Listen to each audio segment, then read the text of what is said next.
It was a typical afternoon outside a college, students chatting, the hum of traffic in the background, the energy of a regular day. Among the crowd was a girl, a bright and ambitious young woman heading home. For months, she had been living under a cloud of fear, a fear created by a man she had rejected repeatedly. His obsession had grown more aggressive with each passing day, despite her refusal to entertain his advances.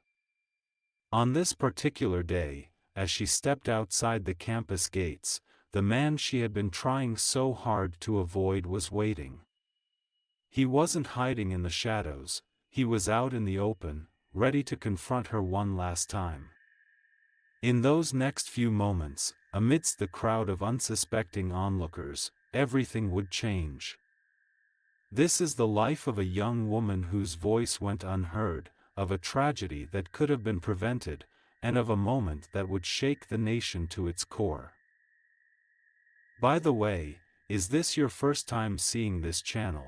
Let me know, and if you're into true crime stories that dig deep into the facts while keeping you on the edge of your seat, hit that subscribe button. And let me know in the comments, what would you do if you found yourself in her situation? Our story takes us to Faridabad, a bustling city just outside Delhi, India. Among its crowded streets and busy markets, Nikita Tomar was a name that shone brightly in her community. At just 20 years old, she was known for her determination, her academic excellence, and her aspiration to serve her country as a civil servant. She was the pride of her family and an inspiration to her peers, a young woman with everything to look forward to. But beneath this promising exterior was a reality filled with fear and unease. For months, Nikita had been the target of relentless harassment from a man named Tausif. He wasn't a stranger, he was someone she knew, someone she had repeatedly told to leave her alone. His advances weren't romantic, they were invasive and obsessive. He seemed to believe that Nikita owed him something, and her refusals only fueled his persistence. Nikita's family was aware of the situation. They had confronted Tausif, pleading with him to stop. Nikita herself had turned to the authorities, reporting his harassment in the hope that someone would intervene. But her complaints were met with indifference. There were no protections, no steps taken to hold Tausif accountable. Like so many others, Nikita was left to navigate the situation on her own, with no support from the system that was supposed to protect her. Then came October 26, 2020. It was a typical day at Agarwal College. Nikita attended her classes, just as she always did, and prepared to head home. She walked through the college gates, blending into the sea of students, her focus on the life she was building for herself. But that day, her stalker was waiting. What happened next would unfold in front of witnesses, in broad daylight. The events of that afternoon would not only devastate Nikita's family but also ignite a nationwide conversation about the safety of women and the failure of systems meant to protect them. Unbeknownst to Nikita, she was being watched. Across the street, parked in a car, sat Tausif and his accomplice, their eyes fixed on her every move. They weren't there by coincidence. For Tausif, this was a moment he had planned, an opportunity to confront the woman who had repeatedly refused him. As Nikita approached the main street, Tausif stepped out of the car. Witnesses described how he walked directly toward her, cutting through the crowd with a determined stride. He called out to her, but Nikita kept walking. He quickened his pace, catching up to block her path. Their brief exchange was overheard by those nearby. He demanded that she come with him. Nikita refused. The tension in the air was unmistakable. Passers-by paused, sensing the confrontation unfolding before them. Nikita, standing firm, refused to give in to his demands. She didn't argue, she didn't plead. She simply stood her ground. Those who later recounted the scene said her refusal was clear, resolute, and unwavering. But Tausif's reaction was immediate and shocking. In the midst of the crowd, he reached into his pocket and pulled out a handgun. A murmur spread through the onlookers, some stepping back in fear, others frozen in place. Nikita didn't waver. Her defiance in the face of such a threat was a testament to her courage. Yet, Tausif was unwilling to accept her rejection. The gunshot rang out, cutting through the noise of the busy street. Chaos erupted as people screamed and scrambled for cover. In an instant, Nikita collapsed to the ground. The vibrant young woman, full of ambition and life, lay still. Around her, the crowd was stunned into silence, the gravity of what had just happened sinking in. Tausif and his accomplice fled the scene, leaving behind a community in shock and disbelief. The crowded street, moments ago a hub of life, was now a crime scene. Witnesses gathered in clusters, their faces marked by fear and grief, while others frantically called for help. Nikita's lifeless body was a stark reminder of the danger she had faced, the warnings she had given, and the system that had failed her. Now, here's a question for you: what would you have done if you were a witness that day? Would you intervene, or would fear hold you back? Let me know in the comments. The crime scene was one of chaos and disbelief. Witnesses stood frozen, struggling to process what they had just seen. Nikita Tomar's lifeless body lay on the pavement, her college books scattered around her. Within moments, the bustling street had turned silent, broken only by the sound of approaching police sirens.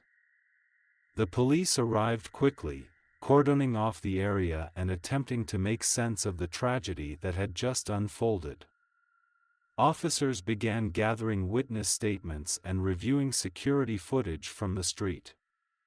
It didn't take long to identify the prime suspect, Tausif, and his accomplice, Rayhan. Both men had fled the scene in their vehicle immediately after the shooting, but their escape was short-lived. Within hours, police tracked them down using information from eyewitnesses and surveillance cameras. The two were arrested and taken into custody, where they faced intense questioning. As the investigation progressed, troubling details came to light. Tausif wasn't a stranger to Nikita or her family. He had been stalking her for months, ignoring her repeated rejections. This was not the first time his behavior had escalated. 2 years earlier, Tausif had attempted to abduct Nikita, an incident that was well documented but never resulted in any serious legal consequences. The inaction from authorities during that earlier incident became a key focus of the investigation. Nikita's family had filed complaints, seeking protection for their daughter, but their pleas were met with indifference. Instead of facing legal repercussions, Tausif was free to continue his harassment. Police interviews with Nikita's family painted a picture of a young woman who had been living under constant threat. Her parents described the numerous warnings they had issued to Tausif, pleading with him to leave their daughter alone. But their efforts were in vain, and no official intervention was ever made. Forensic evidence from the crime scene supported witness accounts. The handgun used in the attack was recovered, and ballistics tests confirmed it was the weapon used to kill Nikita. Surveillance footage from the area captured Tausif's actions leading up to the shooting, providing indisputable evidence of his intent. As more details surfaced, the case quickly garnered national attention.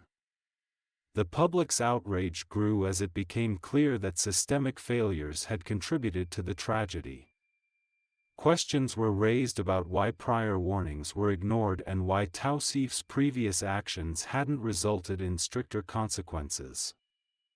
The investigation also brought attention to the accomplice, Rehan, whose role in aiding Taussif was heavily scrutinized. Police sought to uncover how deeply Rehan was involved in the planning and execution of the crime. While Taussif's obsession was the driving force, Rehan's participation highlighted the broader issue of complicity in acts of violence. Every new piece of evidence added fuel to the growing public demand for accountability. The authorities, under immense pressure, worked around the clock to build a strong case against Taussif and Rehan, ensuring that the events of that day would not be forgotten or dismissed. As the investigation deepened, new and disturbing details emerged about Taussif's state of mind and his long-standing obsession with Nikita. During interrogation, Taussif confessed to viewing Nikita as someone who belonged to him. To him, her rejection wasn't just a refusal, it was an affront that fueled his need for control. What investigators found particularly alarming was the level of planning involved in his actions. This was no crime of passion. Taussif had meticulously planned the confrontation, enlisting the help of his accomplice, Rehan. He had followed Nikita's routine, knowing exactly when and where he would find her. As they pieced together his history, a chilling pattern began to form. Taussif had harassed Nikita repeatedly, escalating from verbal confrontations to physical threats. The earlier abduction attempt, which her family had bravely thwarted, was just one example of his dangerous behavior. What shocked investigators even more was Taussif's own lack of remorse. In his statements, he revealed an entitlement that bordered on delusion, as if he believed Nikita's life decisions were his to dictate. It became clear that his obsession had consumed him, overriding any sense of morality or consequence. Meanwhile, evidence against him mounted. Surveillance footage captured every moment of the ambush, leaving no doubt about his intent. But it wasn't just the crime itself that horrified the public, it was the calculated nature of his actions and the failure of multiple systems to stop him before it was too late. Rehan's involvement added another layer of complexity. His role as an accomplice wasn't passive. Investigators uncovered evidence of his active participation in the planning and execution of the attack, revealing the extent to which he had enabled Taussif's obsession to spiral into violence. The revelations from the interrogation and subsequent evidence brought clarity to the crime, but they also raised painful questions. How could someone harbor such an obsession without intervention? And how many warnings must go unheeded before action is taken? As the trial approached, these questions loomed large, casting a shadow over a case that had already shaken the nation to its core. In the end, the wheels of justice turned, but not without leaving a trail of heartbreak and unanswered questions. After weeks of grueling courtroom proceedings, Taussif was convicted of Nikita's murder. The judge handed down a sentence of life imprisonment, citing the calculated and brutal nature of the crime as justification for the harsh penalty. His accomplice, Rehan, was also found guilty of aiding and abetting the murder, receiving a similar sentence. For Nikita's family, the verdict brought some measure of closure, but it could never fill the void left by her absence. Her father, during a public statement after the sentencing, expressed a mix of relief and sorrow. Justice has been served, but we have lost our daughter forever," he said. Nikita's mother echoed the sentiment, stating that while her daughter's killer had been punished, the pain of losing her would never fade. The case ignited a nationwide outcry, sparking protests and candlelight vigils across India. Students, activists, and citizens came together to demand stricter laws against stalking and harassment. The public outrage wasn't just about Nikita, it was a reflection of a larger issue that had plagued society for decades. How could someone like Tausif, with a history of harassment and attempted abduction, be allowed to act unchecked? As public pressure mounted, lawmakers were forced to take action. Debates in Parliament highlighted the loopholes in existing laws that allowed stalkers to evade punishment until it was too late. Activists pointed out that stalking was often dismissed as a minor issue, with authorities failing to recognize it as a precursor to more serious crimes. In response, several states began revisiting their legal frameworks. Proposals for stricter penalties for stalking and harassment gained traction, as did calls for more robust mechanisms to protect victims. Organizations advocating for women's safety pushed for better training for law enforcement officers, emphasizing the need for sensitivity in handling such cases. The ripples of Nikita's case extended beyond policy changes. Educational institutions, including her own college, started campaigns to raise awareness about harassment and stalking. Workshops on self-defense and programs to help students recognize and report early signs of abuse became more common. The message was clear: Nikita's death would not be in vain. Despite these strides, the case also underscored the deep-rooted cultural challenges that fueled such tragedies. Many victims of stalking were still hesitant to come forward, fearing societal judgment or a lack of action from authorities. Nikita's story became a rallying cry for change, but it also served as a painful reminder of how far there was to go. The courtroom verdict was a pivotal moment, but the real impact of Nikita's case went beyond the walls of justice. It became a symbol of resilience, a call for systemic reform, and a stark reminder of the consequences of inaction. Tausif showed no visible remorse during his sentencing. In stark contrast to the emotional outpouring from Nikita's family and the public, he remained stoic, offering no apology for his actions. Psychologists and legal experts debated his behavior, with many citing it as an example of deep-seated entitlement and a lack of empathy. Rehan, too, maintained a cold detachment, refusing to address his role in the crime or express regret. The case, however, was not just about punishing the guilty, it was about holding society accountable. How could the early warning signs have been missed? Why were Nikita's complaints not taken seriously? These questions lingered long after the trial, serving as a stark reminder of the systemic gaps that allowed such a tragedy to occur. As the protests subsided and the news coverage waned, Nikita's family vowed to keep her memory alive. They established a foundation in her name, dedicated to supporting victims of harassment and advocating for stronger protections for women. The foundation's work quickly gained recognition, becoming a beacon of hope for countless others who had suffered in silence. For those who knew Nikita, her legacy extended beyond the headlines. She was remembered as a brilliant, ambitious young woman who refused to be silenced, even in the face of danger. Her courage in confronting her stalker, even as others looked away, became a defining aspect of her story. The streets of Faridabad, once bustling with indifference, bore the weight of her absence. Her college set up a memorial in her honor, a stark reminder to every student of the fragility of safety and the need for vigilance. But perhaps the most profound impact of Nikita's case was the conversation it started.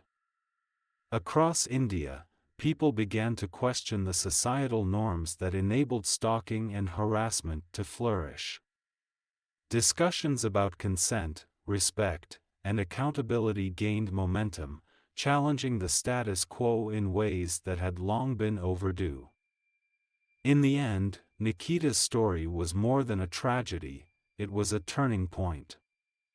Her life, though cut short, became a catalyst for change, a symbol of resistance against a culture that had too often ignored the cries of its daughters. And while her family continued to mourn their loss, they found strength in the knowledge that Nikita's legacy would inspire others to fight for a safer, more just world. And so, we are left with the haunting question: could Nikita Tomar's life have been saved? Were there moments, warnings, or actions that could have prevented this tragedy? Or was it the relentless pursuit of a man who refused to take no for an answer, a crime that defied intervention until it was too late?